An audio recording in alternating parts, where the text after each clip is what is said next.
জয় হিন্দ বন্ধুরা।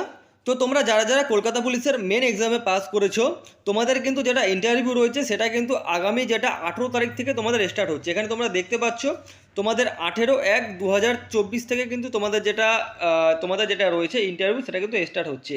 এবং তার সাথে তোমরা যেটা রয়েছে সেখানে তোমরা 8 তারিখ থেকে তোমাদের অ্যাডমিট কার্ডটা ডাউনলোড করতে পারবে। কিন্তু এখন তোমাদের যেটা মেন ব্যাপার, তোমাদের মাথায় তোমাদের প্রত্যেকের মাথায় যেটা চিন্তা রয়েছে, যারা কলকাতা পুলিশের ইন্টারভিউতে শর্টলিস্টেড ক্যান্ডিডেট রয়েছে, যে তোমাদের ফাইনাল কাট অফ কত যেতে পারে, অর্থাৎ কত নাম্বার বাড়তে পারে তোমাদের এই যে মেন এক্সামের কাট অফ থেকে। তো সেই সমস্ত বিস্তারিত যে তোমাদের আলোচনা সমস্ত কিছু তোমাদের কিন্তু এই ভিডিওর মাধ্যমে ক্লিয়ার হয়ে যাবে। ফাইনাল কাট অফ সম্বন্ধিত কত যেতে চলেছে।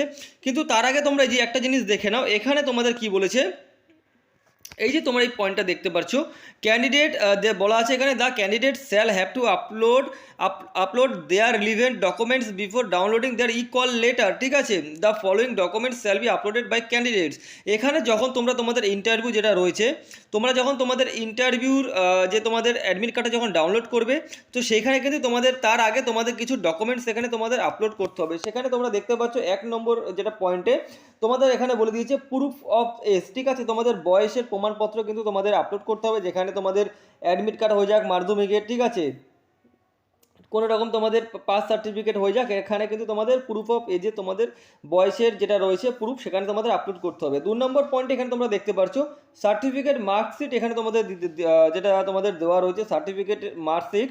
আর তোমাদের মার্কশিটের সাথে যেটা রয়েছে মাধ্যমিক। ঠিক আছে, তো মাধ্যমিকে তোমাদের যে সার্টিফিকেট এবং মার্কশিটটা তোমাদের এখানে কিন্তু যেটা তোমাদের আপলোড করতে হবে। 3 নম্বর পয়েন্টে এখানে তোমরা দেখতে পাচ্ছ, এখানে তোমাদের যেটা বলে দিয়েছে ডোমিসাইল সার্টিফিকেট। এখানে ডোমিসাইল সার্টিফিকেট তোমাদের যেটা তোমাদের আপলোড করতে হবে। 4 নম্বর পয়েন্টে তোমাদের বলা রয়েছে গোর্খা গারোয়ালস রাজবংশী যারা যারা রয়েছে তাদের সার্টিফিকেট, যারা যারা হাইটে ছাড় নিয়েছো। ঠিক আছে, এখানে যারা রিলেকশন যারা নিয়েছো সব কিছু ক্ষেত্রে এখানে তোমাদের করতে হবে। 5 নম্বর পয়েন্টে যারা SC ST রয়েছে তাদের সার্টিফিকেট। 6 নম্বর পয়েন্টে ওবিসিদের যেটা রয়েছে সার্টিফিকেট। 7 নম্বর পয়েন্টে এখানে তোমরা দেখতে পাচ্ছ ওবিসি। 8 নম্বর পয়েন্টে তোমাদের এখানে বলা রয়েছে নো অবজেকশন, আগে যদি তোমরা আগে কোথাও কোনো রকম সার্ভিস করে থাকতে, কোনো রকম কাজ করে থাকতে সেটা। তো এই সমস্ত ডকুমেন্টস কিন্তু তোমাদের যেটা রয়েছে তোমাদের যে ইন্টারভিউ যে অ্যাডমিট কার্ডটা যখন তোমরা ডাউনলোড করবে তার আগে কিন্তু কল লেটার ডাউনলোড করার আগে তোমাদের এখানে আপলোড করতে হবে।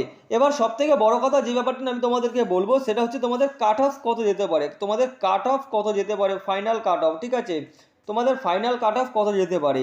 তো আমি তোমাদেরকে একটা কথা বলি, তোমাদের যেটা ভ্যাকান্সি ছিল সেখানে কিন্তু তোমাদের মেল আর ফিমেল ক্যান্ডিডেট মিলে টোটাল কিন্তু তোমাদের ভ্যাকান্সি রয়েছে 2260টা। ঠিক আছে, তোমাদের ভ্যাকান্সি রয়েছে 2260টা ভ্যাকান্সি। এখানে কিন্তু তোমাদের দুগুণ ক্যান্ডিডেট পাস করেছে, অর্থাৎ একটা সিটের জন্য তোমাদের লড়াই কত হবে, দুজন, অর্থাৎ একটা সিটের জন্য কিন্তু তোমাদের দুজন লড়াই হবে। ঠিক আছে, দুজনের মধ্যে যে কোনো একজন তোমরা কিন্তু চাকরি পাবে। এখানে তোমরা দেখতে পাচ্ছ তোমাদের কিন্তু টোটাল যে তোমাদের ক্যান্ডিডেট যে পাস লিস্ট, তোমাদের যে শর্ট লিস্টেড ক্যান্ডিডেট যে তোমাদের দিয়ে দিয়েছে, সেখানে তোমাদের কত দিয়েছে 4606টা, অর্থাৎ 4606টা তোমাদের কিন্তু ক্যান্ডিডেট লিস্ট দিয়ে দিয়েছে। আর তোমাদের এখানে যেটা ভ্যাকান্সি রয়েছে মেল আর ফিমেল মিলিয়ে সেটা হচ্ছে 2260, 1800 তোমাদের রয়েছে তোমাদের মেল আর 400 রয়েছে ফিমেল। তো এখন এই সময় এই পজিশনে আসার পর তোমাদের যেটা রয়েছে যে তোমাদের মেন্স যেই কাট অফটা গেছে, মেন্স যেই তোমাদের কাট অফটা গেছে, যেখানে মেলদের ক্ষেত্রে জেনারেলদের 56.25 এবং ফিমেলদের ক্ষেত্রে জেনারেলে 43.5।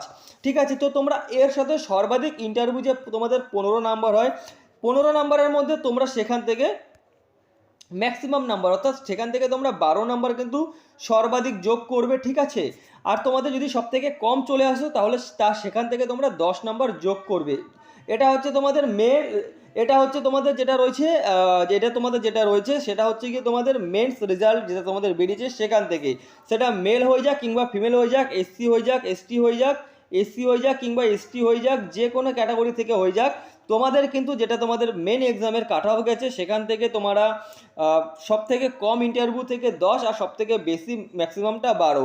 তো তোমরা যদি 12 ধরে চলো, যারা ইউআর ক্যাটাগরি রয়েছে মেলের ক্ষেত্রে সেখানে কিন্তু তোমাদের 56.25-এ তোমাদের কাট অফ গেছে, এবং যদি 12 প্লাস করো তাহলে কিন্তু তোমাদের যেটা রয়েছে 68.25 কিন্তু এখানে চলে আসছে। এবং যারা SC ক্যান্ডিডেট রয়েছে তোমাদের যেটা গেছে 46-এ কাট অফ গেছে, তার সাথে 12 যোগ করলে কিন্তু ম্যাক্সিমামটা 58 চলে আসছে। এরকম তোমরা ফিমেল ক্যান্ডিডেট যদি তোমরা যোগ করো, ইউআর ক্যাটাগরি থেকে তোমরা বিলং করো, যারা 43.5-এর সাথে যদি তোমরা 12 যোগ করো তো সেখানে তোমাদের 55.5 এরকম চলে আসছে। তো এই যে ম্যাক্সিমাম নাম্বারটা 12 আর মিনিমাম নাম্বারটা 10, এখানে কিন্তু তোমাদের ফাইনাল কাট অফ যাবার একটা চান্স থেকে যায়, ঠিক আছে, এটা আমার সম্ভাবিত যেটা আমি তোমাদেরকে বললাম। কিন্তু তোমরা চেষ্টা করবে তোমাদের যাদের যাদের ফাইনাল কাট অফ, যেটা আমাদের মেন্স কাট অফ গেছে তাদের থেকে তোমাদের যেই কয় নাম্বার বেশি রয়েছে এবং ইন্টারভিউতে তোমরা সর্বাধিক নাম্বারটা ক্যারি করার চেষ্টা করো, তাহলে কিন্তু তোমাদের ফাইনাল সিলেকশনটা যেটা রয়েছে হয়ে যাবে, ঠিক আছে। তো আশা করি তোমরা বুঝতে পেরেছো কাট অফ সম্বন্ধিত সমস্ত তথ্য নিয়ে। আরও যদি তোমাদের কলকাতা পুলিশে কোনো রকম কোনো কিছু ডাউট থেকে থাকে তোমরা কিন্তু অবশ্যই কমেন্ট বক্সে কমেন্ট করে দিও। আজকের ভিডিওটা এটুকখানি, ভিডিওটি ভালো লাগলে অবশ্যই লাইক শেয়ার করে দিও, চ্যানেলে প্রথমবার হলে সাবস্ক্রাইব করে দিও। জয় হিন্দ।